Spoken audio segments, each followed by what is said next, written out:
అరే అన్నయ్య, ఇంకా ఎంతసేపు చేస్తావురా? నీకంటే నేనే బెటర్. అమ్మాయి అయి ఉండి ఇంత ఫాస్ట్గా రెడీ అయ్యాను. నువ్వేంటంటే అమ్మాయి కన్నా దారుణంగా రెడీ అవుతున్నావు అని హాల్లో నుంచి అరుస్తోంది కృతి. అబ్బా, ఎందుకే అంతలా అరుస్తున్నావు? అయినా ఇప్పుడు ఏమంత లేట్ అయిందని ఇంత గొడవ చేస్తున్నావని అంటాడు అనురాగ్ బయటికి వస్తూ. ఏంట్రా, ఏం లేట్ అయిందని అడుగుతున్నావా? అసలు టైం చూసావా ఎంత అయిందో? నీతో పెట్టుకుంటే ఎప్పుడు ఇంతే. ఈ పాటికి మూవీ స్టార్ట్ అయిపోయి ఉంటుంది అని అరుస్తోంది కృతి. కూల్ రా, ఎలా అయినా మూవీ స్టార్ట్ అయ్యేలోపు నిన్ను నేను అక్కడికి తీసుకొని వెళ్తాను, నువ్వు టెన్షన్ అవ్వకు అని తన కార్ కీస్ తీసుకొని బయటికి వస్తాడు. కృతి కూడా అతని వెనకాల ఫాలో అవుతుంది. ఏంట్రా, ఇంకా అలానే ఉన్నావు? నేను చెప్పాను కదా మూవీ స్టార్ట్ అయ్యేలోపు మనం అక్కడ ఉంటామని. ఇంకా ఎందుకా బుంగమూతి అని అడుగుతాడు అనురాగ్ నవ్వుతూ. పోరా, నువ్వు కరెక్ట్ టైంకి తీసుకొని వెళ్లే వరకు నేను ఇలానే ఉంటాను అని అంటుంది కృతి బొంగమూతి పెట్టుకొని. జస్ట్ 5 మినిట్స్ అని కార్ స్పీడ్ పెంచుతాడు అనురాగ్. అనురాగ్ చెప్పినట్టుగానే సరిగ్గా 5 నిమిషాలలో థియేటర్కి తీసుకొని వెళ్ళి నేరుగా హాల్లోకి తీసుకొని వెళ్తారు.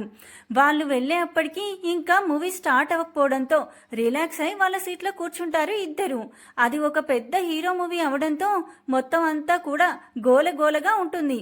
వాళ్లతో కలిసి కృతి కూడా గోల చేస్తుంటే పక్క నుంచి అనురాగ్ తనను చూస్తూ నవ్వుతూ ఉంటాడు. రే అన్నయ్య, నువ్వు కూడా రా అని అంటుంది కృతి నవ్వుతూ. నేనెందుకులే, నువ్వు కాని అని అంటాడు అనురాగ్ నవ్వుతూ. హా సరే, నీ ఇష్టం అని చెప్పి మళ్ళీ గోల చేయడం స్టార్ట్ చేస్తుంది కృతి. అల్లరి పిల్ల అని నవ్వుకుంటూ మూవీ చూడడం స్టార్ట్ చేస్తాడు అనురాగ్. బాగా అరిచి అరిచి గోల గోల చేసి సినిమా అయ్యేసరికి గొంతు నొప్పి తెచ్చుకొని అనురాగ్ భుజాల మీద వాలిపోతుంది. అందుకే చెప్పాను బంగారం, అంతలా అరవకు అని. ఇప్పుడు చూడు ఎంత ఇబ్బంది పడుతున్నావో అని అంటాడు అనురాగ్ బాధగా. అరే ఏం కాదులేరా, ఇంటికి వెళ్ళాక హాట్ వాటర్ తాగితే సెట్ అయిపోతుంది, నువ్వు టెన్షన్ అవ్వకు అని అంటుంది కృతి అనురాగ్ ఫేస్ చూస్తూ. అలాగే బంగారం అని ఫాస్ట్గా ఇంటికి తీసుకొని వెళ్ళి తనను తన రూమ్లోకి పంపి అనురాగ్ కిచెన్లోకి వెళ్ళి హాట్ వాటర్ తీసుకొని కృతి రూమ్లోకి వస్తాడు. తను వచ్చేసరికి కృతి ఫ్రెష్ అయి నైట్ డ్రెస్ వేసుకొని బెడ్ మీద కూర్చొని ఉంటుంది. హాట్ వాటర్ని కృతికి ఇస్తాడు అనురాగ్. రే బంగారం, బానే ఉందా? లేకపోతే డాక్టర్ దగ్గరికి వెళ్దామా అని అడుగుతాడు అనురాగ్ కంగారుగా. మనకు అలవాటే కదా, ఎందుకురా ప్రతిసారి ఇదే ఫస్ట్ టైం అన్నట్టు కంగారు పడతావు అని అంటుంది కృతి. ఏమోరా, నీకేమైనా అవుతుందేమోనని నా భయం అని అంటాడు అనురాగ్ బాధగా మొహం పెట్టి. అతని బాధ అర్థమైనట్టు అతన్ని హక్ చేసుకొని కళ్ళు మూసుకుంటుంది కృతి. హే మైత్రి, ఆగవే, అయినా అంత ఫాస్ట్ డ్రైవింగ్ ఏంటే అని అరుస్తోంది లహరి. ఈ మాత్రం స్పీడ్కే ఇలా అయిపోతే ఎలానే, ఇప్పుడు చూడు అని బైక్ స్పీడ్ అమాంతం పెంచేస్తుంది మైత్రి. ప్లీజ్ మైత్రి, స్లో చేయి, నాకు భయంగా ఉంది అంటూ మైత్రిని హక్ చేసుకుంటుంది లహరి. అంత భయం ఉన్నదానివి నా బైక్ ఎందుకు ఎక్కావు అని అంటుంది మైత్రి అసహనంగా. బుద్ధి లేక ఏదో పెట్రోల్ ఖర్చు కలిసి వస్తుంది కదా అని ఎక్కినందుకు నాకు తగిన శాస్త్రం జరిగింది, ఇంకెప్పుడు నీ బైక్ ఎక్కకూడదు అని అర్థమైంది అని అంటుంది లహరి. ఇప్పటికి జ్ఞానోదయం అయిందనమాట అని కాలేజీ రావడంతో బైక్ ఆపుతోంది మైత్రి. మైత్రి వచ్చిన స్పీడ్ వల్ల లేక తను పడిన టెన్షన్ వల్ల కానీ లహరికి కళ్ళు తిరగడం స్టార్ట్ అవడంతో పక్కనే ఉన్న బెంచ్ మీద కూలబడి తన బాటిల్లో ఉన్న వాటర్ మొత్తం ఖాళీ చేసి 2 చేతులతో తలపెట్టుకొని కూర్చుంటుంది. మైత్రి మాత్రం అసలు ఏమీ పట్టనట్టు అక్కడి నుంచి స్టైల్గా తన క్లాస్ వైపు అడుగులు వేస్తుంది. వెళ్తున్న మైత్రిని అసహనంగా చూస్తూ ఉంటుంది లహరి. అందుకే చెప్పాను దాని బైక్ ఎక్కకు అని. అది అసలు మనుషుల ఎమోషన్స్కి కూడా వాల్యూ ఇవ్వదు అని తెలిసి కూడా ఎందుకు నువ్వు తనకు దగ్గర కావాలి అని చూస్తావని అంటుంది. అప్పుడే అక్కడికి వచ్చిన సంగీత. ఏమోనే, తనంటే నాకు ఇష్టం. మేబీ చిన్నప్పటి నుంచి చూస్తూ పెరిగాను కదా, అది బయట అంత రఫ్గా కనిపించినా లోపల ఏదో తెలియని పెయిన్ మోస్తుంది అని అనిపిస్తుంది. అందుకే అది ఎంత దూరం పెట్టాలని చూసినా నేను తనకి అంత దగ్గరవ్వాలి అని చూస్తున్నాను అని అంటుంది లహరి. నువ్వు నాకు అర్థం కావు అని అంటుంది సంగీత. ఆ మాటకి లహరి చిన్నగా నవ్వి ఊరుకుంది. క్లాస్ టైం అవ్వడంతో ఇద్దరూ కలిసి క్లాస్కి వెళ్తారు. అన్నయ్య, రేపటి నుండి నేను కాలేజీకి వెళ్ళాలి అని అంటుంది కృతి కిచెన్లో వంట చేస్తున్న అనురాగ్ దగ్గరికి వచ్చి. చూడ్రా, నీకు ఇంకా హెల్త్ సెట్ అవ్వలేదు కాబట్టి గప్చుప్గా లోపలికి వెళ్ళి బజ్జం అని అంటాడు అనురాగ్. రే అన్నయ్య, నాకొచ్చింది గొంతు నొప్పి మాత్రమే, దానికే నువ్వు నాకేదో అయిపోయినట్టు ఎందుకింత చేస్తున్నావు అని అంటుంది కృతి చిరుకోపంగా. ఆ మాటలకి అనురాగ్ తన వైపు కోపంగా చూడడంతో తను ఏమందో అర్థమై అతన్ని హక్ చేసుకొని సారీ అన్నయ్య అని అంటుంది. చిన్నగా అనురాగ్ తనని విడిపించుకొని అటువైపు తిరిగి బాటిల్స్లో నీళ్లు నింపుతూ ఉంటాడు. అన్నయ్య, మా మంచి అన్నయ్య కదా, ప్లీజ్ రా, ఇంకెప్పుడు అలాంటి మాటలు మాట్లాడను అని అంటుంది కృతి చెవులు పట్టుకొని. అనురాగ్ ఇటువైపు తిరిగి కృతి తల నిమురుతూ ఇంకెప్పుడు అలాంటి మాటలు మాట్లాడకు బంగారం, నేను తట్టుకోలేను అని ఎమోషనల్గా చెప్తాడు. అలాగే అన్నయ్య, ఇంకెప్పుడు మాట్లాడను అని అంటుంది కృతి. సరే పదా, నీకోసం పెసరట్టు ఉప్మా చేశాను, వెళ్ళి తిందామని అంటాడు. ఇద్దరూ సరదాగా కబుర్లు చెప్పుకుంటూ తింటారు. అన్నయ్య, ఉద్యోగం మారాలి అన్నావుగా, ఎప్పుడు చేంజ్ అయ్యేది అని అడుగుతోంది కృతి. చేంజ్ అయ్యాను బంగారం, నిన్న రాత్రి మెయిల్ వచ్చింది అని అంటాడు అనురాగ్ నవ్వుతూ. అవునా, ఇంతకీ ఎక్కడొచ్చిందన్నయ్య అని అంటుంది కృతి నవ్వుతూ. ఇక్కడికి దగ్గరలోనేరా, రేపు నేను తీసుకొని వెళ్ళి చూపిస్తాలే అని అంటాడు అనురాగ్. అలాగే అన్నయ్య అని అంటుంది కృతి. ఆ రోజంతా కూడా వీళ్ళు హ్యాపీగా టైం స్పెండ్ చేస్తారు. మైత్రి, నెక్స్ట్ వీక్ మన కాలేజీలో ఫెస్ట్ ఉంది కదా, నువ్వు పార్టిసిపేట్ చేస్తావా అని అడుగుతోంది వైశాలి. నో అని అంటుంది మైత్రి తన ఫోన్ చూసుకుంటూ. ఏంటి మైత్రి ఇది, ఎప్పుడు చూడు నో, లేదు, వద్దు, ఇవి తప్ప ఇంకో సమాధానం చెప్పడం రాదా? ఆయన నీలా ఉండే అమ్మాయిని నేను ఎప్పుడూ చూడలేదు అని అంటుంది వైశాలి అసహనంగా. ఇప్పుడు చూసావు కదా, ఇంక వెళ్ళు అని అంటుంది మైత్రి కనీసం ఆమె వైపు కూడా చూడకుండా. వైశాలి ఆమె వైపు చూసి ఒక నిట్టూర్పు విడిచి తన క్లాస్కి వెళ్ళిపోతుంది. ఇంతలో లెక్చరర్ రావడంతో అందరూ క్లాస్ వింటారు. లంచ్ టైం అవడంతో అందరూ క్యాంటీన్లో కూర్చొని లంచ్ చేస్తూ ఉంటారు. మైత్రి మాత్రం కాలేజీలో ఉన్న గార్డెన్లో కూర్చొని నోట్స్ రాసుకుంటూ ఉంటుంది. హే మైత్రి, ఏంటి లంచ్ చేయకుండా ఇక్కడ కూర్చున్నావు అని అడుగుతాడు వాళ్ళ క్లాస్మేట్ విష్ణు. మైత్రి నీకెందుకు అన్నట్టు ఒక లుక్ ఇస్తుంది. అబ్బా, ఏదో క్యాజువల్గా అడిగాలే, దానికి కూడా నువ్వు అలా చూడడం ఏం బాలేదు అని అంటాడు విష్ణు మొహం ముడుచుకొని. మైత్రి అసహనంగా ఫేస్ తిప్పుకొని మళ్ళీ తన పని చేసుకోవడం స్టార్ట్ చేస్తుంది. ఆమె అలా అతన్ని పట్టించుకోకపోవడంతో ఆమె వైపు కోపంగా చూసుకుంటూ వెళ్ళిపోతాడు విష్ణు. బాగా అయిందా, ఆ పిల్ల ఎవ్వరిని పట్టించుకోదు అంటే విన్నావా, పెద్ద పోటుగాళ్ళ వెళ్ళావు, ఇప్పుడేమైంది, కనీసం నీ మొహం కూడా చూడలేదు అని ఎగతాళి చేస్తారు అతని ఫ్రెండ్స్. రేయ్, చూస్తూ ఉండండి, ఆ అమ్మాయే నా దగ్గరకొచ్చి ఐ లవ్ యూ అని చెప్పకపోతే నేను నా పేరు మార్చుకుంటాను అని అంటాడు విష్ణు. ఆహా, ఏంట్రా పగటి కలలా అని నవ్వుకుంటూ అక్కడి నుండి వెళ్ళిపోతారు అతని ఫ్రెండ్స్. వాళ్ళలా అనేసరికి అతనికి చాలా కోపం వస్తుంది. చూస్తూ ఉండండి, నేను చెప్పింది చేసి చూపిస్తాను, ఇప్పటి నుండి ఇది నా ప్రెస్టీజ్ ఇష్యూ అని అనుకుంటూ ఆమెను ఎలా పడేయాలా అని ప్లాన్స్ వేసుకుంటూ ఉంటాడు. అన్నయ్య, ఇంకా ఎంతసేపు, కాలేజీకి టైం అవుతుందిరా అని అరుస్తోంది కృతి హాల్లో నుండి. బంగారం, వస్తున్నా అని తన ల్యాప్టాప్ బ్యాగ్ తీసుకొని బయటికి వస్తాడు. ఇద్దరూ కలిసి అనురాగ్ కార్లో స్టార్ట్ అవుతారు. అన్నయ్య, ఫస్ట్ నువ్వు వర్క్ చేసే దగ్గరికి తీసుకొని వెళ్ళు, తర్వాత నా కాలేజీకి వెళ్దామని అంటుంది కృతి. అలాగే బంగారం అని చెప్పి తను కార్ డ్రైవ్ చేస్తూ ఉంటాడు. కృతి అనురాగ్తో మాట్లాడుతూ అసలు తన చుట్టూ ఏమవుతుందో కూడా గమనించదు. అతను కార్ ఆపడంతో చుట్టూ చూసి అనురాగ్ వైపు కోపంగా చూస్తోంది. అన్నయ్య, నేను నీకు చెప్పిందేంటి, నువ్వు చేసిందేంటి? నేను ముందు నువ్వు వర్క్ చేసే ప్లేస్కి తీసుకెళ్ళమని చెప్తే నువ్వేమో మా కాలేజీకి తీసుకొని వచ్చావు, ఇదేమన్నా న్యాయంగా ఉందా అని కృతి బుంగమూతి పెట్టుకుంటుంది. అనురాగ్ కార్ ఆపి తను బయటికి దిగి కృతిని కూడా దిగమని చెప్తాడు. కృతి కూడా కార్ దిగి తలదించుకొని నిల్చుంటుంది. నా బంగారం ఏదైనా అడిగితే నేను చేయకుండా ఉంటానా అని అంటాడు అనురాగ్ కార్ లాక్ చేస్తూ. అతని మాటలకి కృతి అతని వైపు చూస్తుంది. బంగారం, నేను వర్క్ చేసేది ఇక్కడే, నిన్ననే నాకు పోస్టింగ్ ఇచ్చారు, నీకు సర్ప్రైజ్ ఇవ్వాలి అని నేను చెప్పలేదు అని అంటాడు అనురాగ్ నవ్వుతూ. నిజంగానా అన్నయ్య అని అడుగుతుంది కృతి మెరిసే కళ్ళతో. హా బంగారం, నిజంగా నిజం, అయినా నేనెప్పుడైనా నీకు అబద్ధం చెప్పానా అని అంటాడు అనురాగ్ కృతి తల నిమురుతూ. వావ్ అన్నయ్య, నేను సూపర్ హ్యాపీగా ఉన్నాను, ఇక నుంచి నువ్వు నేను ఒకే కాలేజీలో, అసలు మాటలు రావడం లేదన్నయ్య అని అంటుంది కృతి హ్యాపీగా. హా బంగారం, నిన్న మెయిల్ చూశాక నేను కూడా ఇలానే ఫీల్ అయ్యాను, కానీ నేను ఇక్కడే వర్క్ చేస్తున్నానని చెప్పినప్పుడు నీ కళ్ళల్లో కనిపించే మెరుపు చూడాలని అనుకున్నాను, అందుకే ఇక్కడికి తీసుకొని వచ్చి చెప్పాను అని అంటాడు అనురాగ్ నవ్వుతూ. థ్యాంక్స్ అన్నయ్య. సరే పద, లేట్ అవుతుంది అని అంటుంది కృతి. నువ్వు వెళ్ళు నానా, నేను వెనకాల వస్తాను అని అంటాడు అనురాగ్.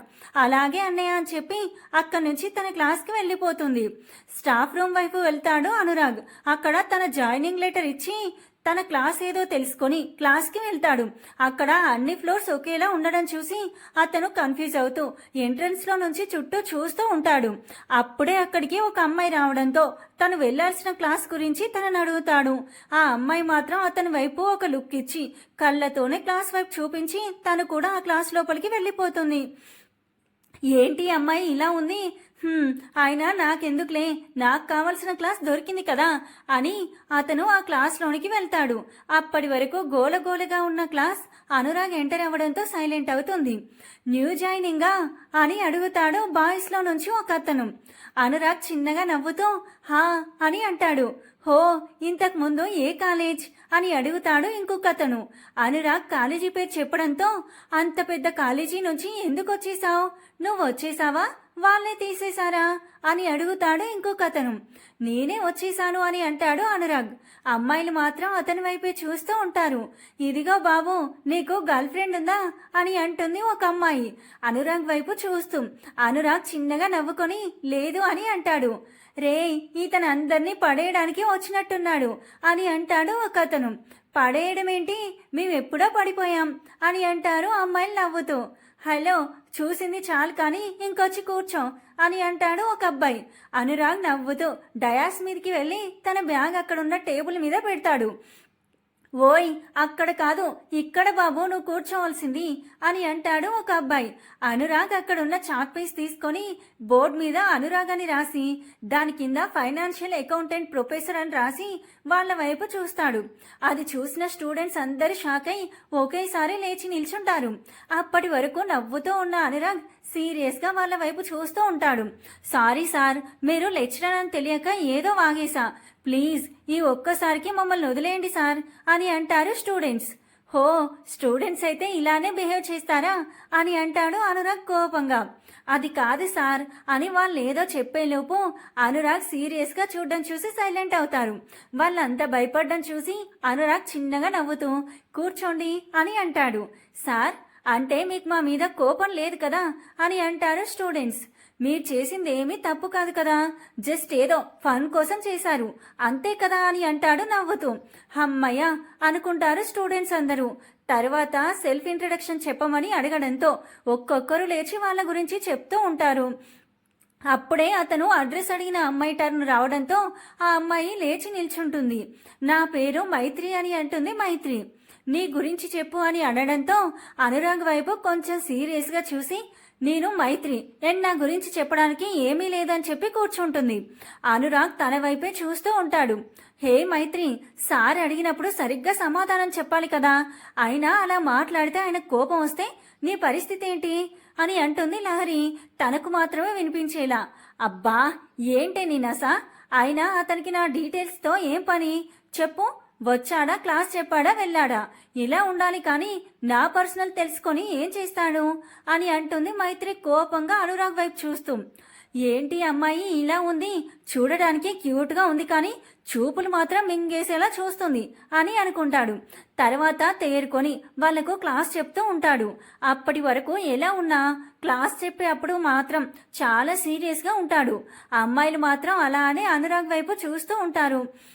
మైత్రి మాత్రం అతను చెప్పేది చాలా శ్రద్ధగా వింటూ ఉంటుంది. అది కూడా అనురాగ్ గమనిస్తాడు. అలా క్లాస్ అయిపోతుంది. తర్వాత అనురాగ్ బయటికి వెళ్ళిపోతాడు. అబ్బా, ఏమన్నా ఉన్నాడా మన ప్రొఫెసర్, నేనైతే పడిపోయానే అని అంటుంది సంగీత. ఈ మాట సార్ కనుక విన్నారనుకో ఇంకేం లేదని అంటుంది లహరి నవ్వుతూ. మైత్రి మాత్రం ఏదో ఆలోచిస్తూ ఉంటుంది. నెక్స్ట్ క్లాస్ స్టార్ట్ అవడంతో మళ్ళీ అందరూ క్లాస్ వింటూ ఉంటారు. అలా ఆఫ్టర్నూన్ లంచ్ టైం అవ్వడంతో అందరూ క్యాంటీన్కి వెళ్తారు. మైత్రి మాత్రం గార్డెన్లో కూర్చొని ఏదో రాసుకుంటూ ఉంటుంది. అప్పుడే కాల్ మాట్లాడుతూ గార్డెన్లోకి వచ్చిన అనురాగ్ అక్కడ కూర్చుని ఉన్న మైత్రిని అలానే చూస్తూ ఉంటాడు. ఏంటి అమ్మాయి లంచ్ చేయకుండా ఇక్కడ కూర్చుంది, అయినా నాకెందుకులే అని కాల్ మాట్లాడి తిరిగి వెళ్ళిపోతాడు. సాయంత్రం కృతితో కలిసి ఇంటికి వెళ్ళిపోతాడు. అలా రోజులు గడుస్తున్నాయి. ఎప్పుడూ మైత్రిని చూసినా అతనికి ఏదో తెలియని ఫీలింగ్ కలుగుతుంది. కానీ అదేంటో అతనికి అర్థమయ్యేది కాదు. ఆ ఫీలింగ్ అతనికి చాలా నచ్చుతుంది, కానీ బయటపడకుండా ఉంటాడు. ఎన్నిసార్లు మైత్రితో మాట్లాడాలి అని అనుకున్నా ఎందుకో ఆగిపోతూ ఉంటాడు. తను జాయిన్ అయిన దగ్గర నుంచి గమనిస్తూనే ఉంటాడు. తనను ఒక్కసారి కూడా ఎవరితోనూ నవ్వుతూ మాట్లాడడం చూడలేదు. ఒక్కసారి కూడా ఎవరితోనూ క్లోజ్గా ఉండడం కూడా చూడలేదు. ప్రతిరోజు క్లాస్కి రావడం, అతను చెప్పేది వినటం, నోట్స్ రాసుకోవడం, ఏదైనా టెస్ట్ పెడితే అందరికన్నా ఎక్కువ మార్క్స్ తెచ్చుకోవడం, ఏం అడిగినా సరిగ్గా సమాధానం చెప్పడం, తన పర్సనల్ విషయాలు అడిగితే సీరియస్గా చూడడం, ఇవే చేస్తూ ఉంటుంది. అసలు తన గురించి ఎలా అర్థం చేసుకోవాలో అనురాగ్కి అర్థం కాదు. కానీ ఆమెను మాత్రం వదలాలి అని అనిపించదు. అందుకే తన గురించి ఎలా అయినా తెలుసుకోవాలి అనుకుంటాడు. కానీ ఎలా అనేది మాత్రం అర్థం కాదు. అనురాగ్ ఆలోచనలలో ఉండటం గమనించిన కృతి అతన్ని ఏమైంది అని అడుగుతుంది. ఏమీ లేదు బంగారం అని అంటాడు అనురాగ్. లేదన్నయ్య, నువ్వు ఈ మధ్యన అదోలా ఉంటున్నావు, చెప్పవా ప్లీజ్, మా మంచన్నే కదా అని అంటుంది కృతి బ్రతిమిలాడుతూ. ఏమీ లేదు బంగారం, ఒక అమ్మాయి గురించి ఆలోచిస్తున్నానని అంటాడు అనురాగ్ నవ్వుతూ. వాట్ అన్నయ్య, ఏం మాట్లాడుతున్నావు నువ్వు? అమ్మాయి గురించి ఆలోచిస్తున్నావా? ఎవరా అమ్మాయి అని అంటుంది కృతి షాకింగ్గా. నేను వెళ్లే క్లాస్లో స్టూడెంట్ రా, ఎందుకో చాలా నచ్చింది అని అంటాడు అనురాగ్ నవ్వుతూ. కృతి చాలా హ్యాపీగా ఫీల్ అవుతుంది. ఏంటన్నయ్య, నిజంగా తను నీకు నచ్చిందా? ఎవరన్నయ్య తను? ఎలా ఉంటుంది? తన పేరేంటి అని అడుగుతుంది కృతి హ్యాపీగా. ఇప్పుడు కాదు బంగారం, తర్వాత చెప్తాను. ముందు తనకు నేను ఈ విషయం చెప్పాలి కదా, అప్పుడు నీకు చెప్తాను అని అంటాడు అనురాగ్ నవ్వుతూ. అలాగే అన్నయ్య, నీ ఇష్టం, కానీ మా వదినని చూడడానికి నేను వెయిటింగ్ అని అంటుంది కృతి. నేను కూడా వెయిటింగ్ రా అని అంటాడు అనురాగ్. అనురాగ్ ఎప్పట్లానే క్లాస్ చెప్తూ మధ్య మధ్యలో మైత్రిని చూస్తూ ఉంటాడు. అది ఎవరూ గమనించరు. మైత్రి మాత్రం ఇవేమీ పట్టవు అన్నట్టు తన క్లాస్ తను వింటూ ఉంటుంది. ఇంతలో లంచ్ బ్రేక్ టైం అవడంతో అందరూ వాళ్ళ వాళ్ళ బాక్స్ తీసుకొని క్యాంటీన్కి వెళ్తూ ఉంటారు. మైత్రి మాత్రం అక్కడే బెంచ్ మీద కూర్చొని తన ఫోన్ చూసుకుంటూ ఉంటుంది. ఏంటి మైత్రి, నువ్వు లంచ్ చేయవా అని అడుగుతాడు అనురాగ్. మీకెందుకు అన్నట్టు ఒక లుక్ ఇస్తుంది మైత్రి. ఓయ్, లెక్చరర్ అడుగుతుంటే కనీసం సమాధానం చెప్పాలని కూడా తెలియదా అని అంటాడు అనురాగ్ లేని కోపం నటిస్తూ. మీరు సబ్జెక్టు గురించి అడగండి, ఒకటేంటి ఎన్ని క్వశ్చన్స్ అడిగినా ఆన్సర్ చెప్తాను, అంతేకాని నా పర్సనల్ విషయాలు అడిగితే అస్సలు చెప్పను అని అంటుంది మైత్రి సీరియస్గా చూస్తూ. అబ్బో, చాలా ఉంది మేడం గారికి అని అంటాడు అనురాగ్ చిన్నగా. ఎంత ఉందో తర్వాత తెలుస్తుంది, కానీ మీరెళ్ళి లంచ్ చేయండి అని అంటుంది మైత్రి. ఇంతలో అతనికి కాల్ రావడంతో ఫోన్ తీసి లిఫ్ట్ చేసి మాట్లాడుతూ బయటికి వెళ్ళిపోతాడు. వెళ్తున్న అనురాగ్ వైపు ఒకసారి చూసి మళ్ళీ ఫోన్ చూసుకుంటూ ఉంటుంది. అలానే ఇంకొన్ని రోజులు గడిచిపోతాయి. అనురాగ్ ఎప్పుడు ఏమడిగినా దానికి తిక్క సమాధానాలు చెప్తూ ఉంటుంది. ఆ సమాధానాలకి అప్పుడప్పుడు నవ్వొస్తే అప్పుడప్పుడు కోపం కూడా వచ్చేది. కానీ తనని మాత్రం ఏమీ అనేవాడు కాదు. అలా ఉండగా ఒకరోజు మధ్యాహ్నం లంచ్ చేయకుండా గార్డెన్లో కూర్చొని ఉంటుంది మైత్రి. అప్పుడే అక్కడికి వచ్చిన అనురాగ్ తనను చూసి దగ్గరికి వెళ్తాడు. ఏంటి మైత్రి, ఈ రోజు కూడా లంచ్ చేయడం లేదు? అయినా ఎన్ని రోజులని ఇలానే ఉంటావు అని అంటాడు అనురాగ్. మీకెందుకు సార్ అని అంటుంది మైత్రి సీరియస్గా చూస్తూ. హే, చెప్పానా లెక్చరర్కి రెస్పెక్ట్ ఇవ్వాలని, మళ్ళీ మళ్ళీ ఎందుకు ఇలానే చేస్తావు అని అంటాడు అనురాగ్. నేను చెప్పానా సబ్జెక్ట్స్ గురించి అడగండి, పర్సనల్ అడిగితే చెప్పను అని, మళ్ళీ మళ్ళీ ఎందుకు అడుగుతారు అని అంటుంది మైత్రి సీరియస్గా. ఏంటి చిన్ను, నీ గురించి ఆ మాత్రం నేను తెలుసుకోకూడదా అని అంటాడు అనురాగ్ బాధగా. చిన్ను, ఆ పేరు వినగాని మైత్రి కళ్ళెల్లో నీళ్లు తిరుగుతాయి. తలదించుకొని అలానే ఉంటుంది. చెప్పు చిన్ను, ఆ మాత్రం నీ గురించి తెలుసుకోకూడదా? ఆ మాత్రం నాకు హక్కు లేదా అని అంటాడు అనురాగ్ బాధగా. హక్కు ఇప్పుడు గుర్తొచ్చిందా? ఆ చిన్ను ఇప్పుడు గుర్తొచ్చిందా, లేక ఎందుకులే గుర్తు పెట్టుకోవడం అనుకున్నావా అని అంటుంది మైత్రి. అదేంటి చిన్ను అలా అంటావు? నువ్వు దూరమైన దగ్గర నుంచి నీ కోసం వెతకని ప్లేస్ లేదు. తెలిసిన వాళ్ళని తెలియని వాళ్ళని అందరినీ అడిగాను, కానీ ఎవ్వరూ తెలియదు అని చెప్పారు. అప్పటికి నా ఫ్రెండ్ చేత వెతికిస్తూనే ఉన్నాను, కానీ ఎంత వెతికినా నీ గురించి చిన్న ఇన్ఫర్మేషన్ కూడా లేదు. ఎందుకంటే నువ్వు నీ నేమ్ చేంజ్ చేసుకున్నావు, నీ ఐడెంటిటీ చేంజ్ చేసుకున్నావు, నిన్ను నువ్వే చేంజ్ చేసుకున్నావు. ఇంకా మాకు కనిపెట్టడం చాలా కష్టమైంది. కానీ ఎప్పుడైతే నిన్ను చూశానో అప్పుడే ఎక్కడో చిన్న హోప్, నువ్వే నా చిన్ను ఏమో అని. అందుకే నీ గురించి ప్రతి విషయం తెలుసుకోవాలి అనుకున్నా. బట్ నువ్వు నాకు ఆ ఛాన్స్ ఇవ్వలేదు. అయినా నేను గమనిస్తూనే ఉన్నాను. నీ యాటిట్యూడ్, బిహేవియర్ చేంజ్ చేసుకున్నావు, కానీ నీ కళ్ళెల్లో నా మీద ఉన్న ప్రేమ దాచుకోలేకపోయావు. అందుకే నిన్ను కనిపెట్టగలిగాను అంటాడు అనురాగ్. ప్రేమ? నాకు నీ మీద ప్రేమ ఉందని ఎవరన్నారు? నేనెప్పుడైనా చెప్పానా నేను నిన్ను ప్రేమిస్తున్నాను అని? నీకు నువ్వే అనుకుంటే ఎలా అని అంటుంది మైత్రి సీరియస్గా. నువ్విప్పుడు ఎంత చెప్పినా నీ కళ్ళెల్లో నా మీద అప్పుడు ఎలాంటి ప్రేమ అయితే చూశానో ఇప్పుడు అలాంటి ప్రేమే కనిపిస్తుంది చిన్ను అని అంటాడు అనురాగ్. ఎప్పుడో 10 సంవత్సరాల క్రితం నాటి మాట అది. అప్పుడు నా వయసు 10 ఏళ్ళు. ఆ వయసులో ప్రేమ, అది కూడా నీ మీద. పగటి కలలు కనకండి సార్ అని అంటుంది మైత్రి వెటకారంగా. ఎవరే పగటి కలలు కన్నది? నీకు నా మీద ప్రేమ లేకుండానే నీ చేతి మీద ఆ ఏ అనే టాటూ వేయించుకున్నావా అని అంటాడు అనురాగ్ మైత్రి చేయి పట్టుకొని. ఇది నీ పేరని నేను చెప్పానా? నాకు ఇష్టమైన లెటర్ అది అని అంటుంది మైత్రి కోపంగా. ఎందుకే ఇంకా దాచాలని చూస్తావు? ప్లీజ్ చిన్ను, ఇప్పటికైనా నా మీద నీ ప్రేమ బయట పెట్టు అని అంటాడు అనురాగ్. మైత్రి కోపంగా తన చేతిని వెనక్కి లాక్కొని అక్కడి నుండి వెళ్ళిపోతుంది. వెళ్తున్న మైత్రిని బాధగా చూస్తూ ఉంటాడు అనురాగ్. ఏంటి చిన్ను ఇది? ఎందుకు చిన్ను నాకు దూరం అవ్వాలి అనుకుంటున్నావు? ఇప్పటికే నీకు దూరమై నరకం చూస్తున్నాను. ఇంకా నా వల్ల కాదు. ఎలా అయినా నిన్ను నా దగ్గరికి తెచ్చుకుంటాను అని అనుకుంటూ అక్కడి నుండి వెళ్ళిపోతాడు.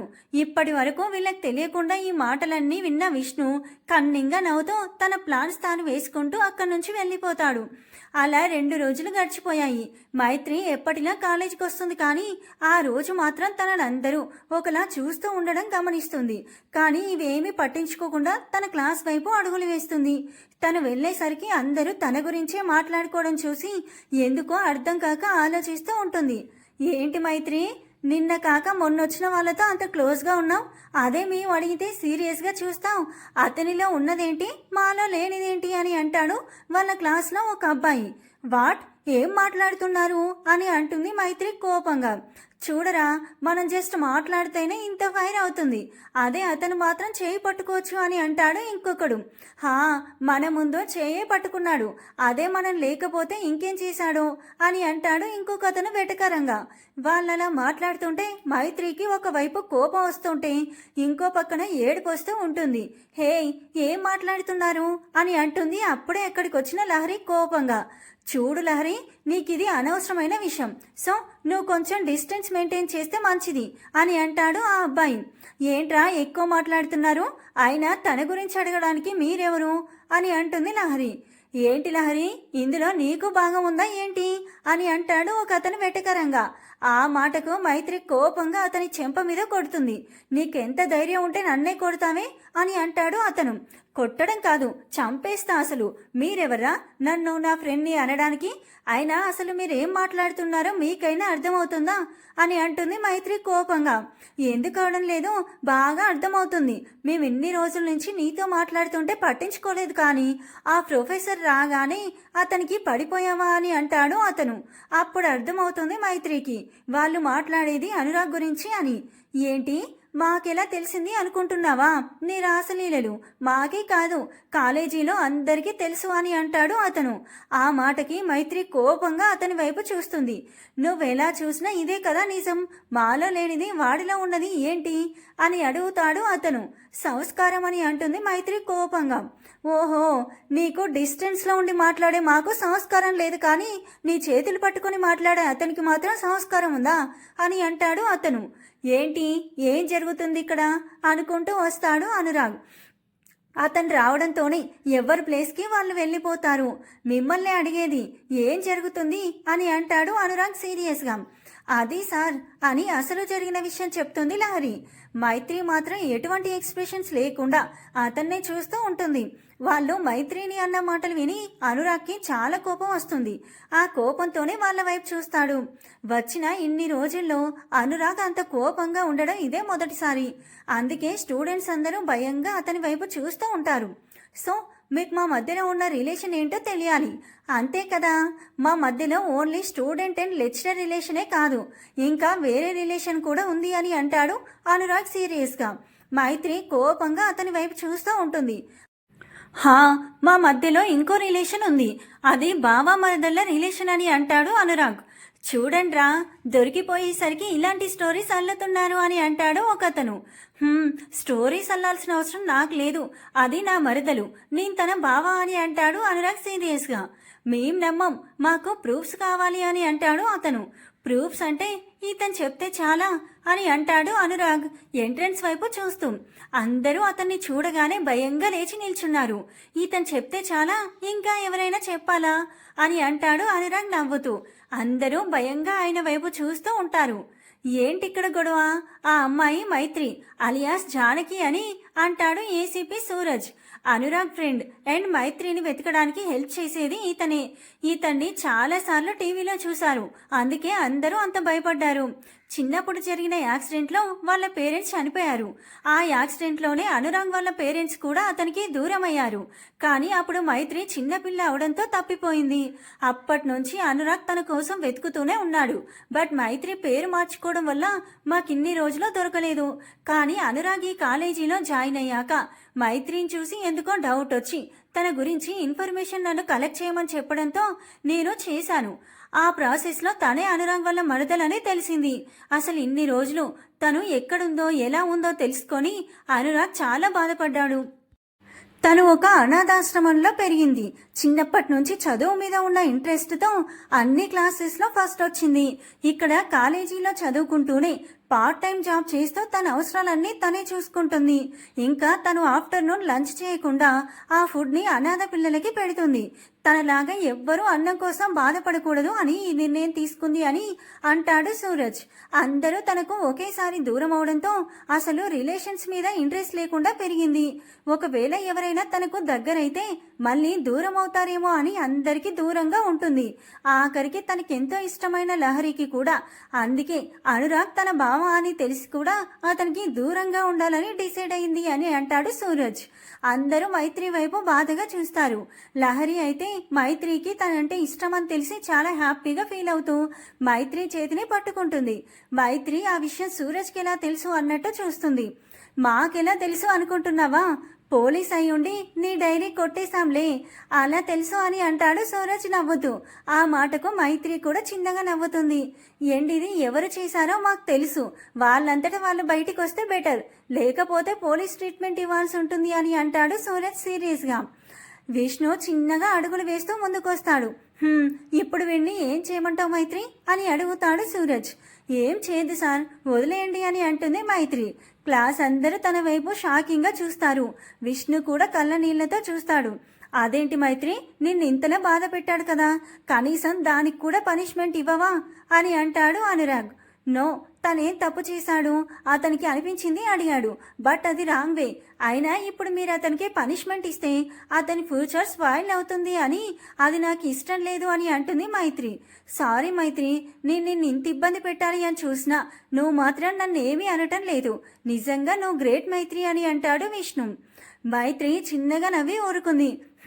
ఇంకా మీ డౌట్స్ క్లియర్ అయ్యాయి కదా, ఇంకా మీ ప్లేసెస్కి వెళ్ళండి. అండ్ మైత్రి, నువ్వు నాతో పాటురా అని సీరియస్గా చెప్పి అక్కడి నుంచి బయటికి వెళ్ళిపోతాడు అనురాగ్. సూరజ్ కూడా అతని వెనకాలే వెళ్తాడు. మైత్రి ఒకసారి అందరి వైపు చూసి అక్కడి నుంచి అనురాగ్ దగ్గరికి వెళ్తుంది. సూరజ్ అనురాగ్కి హగ్గిచ్చి మైత్రి తల నిమిరి అక్కడి నుంచి వెళ్ళిపోతాడు.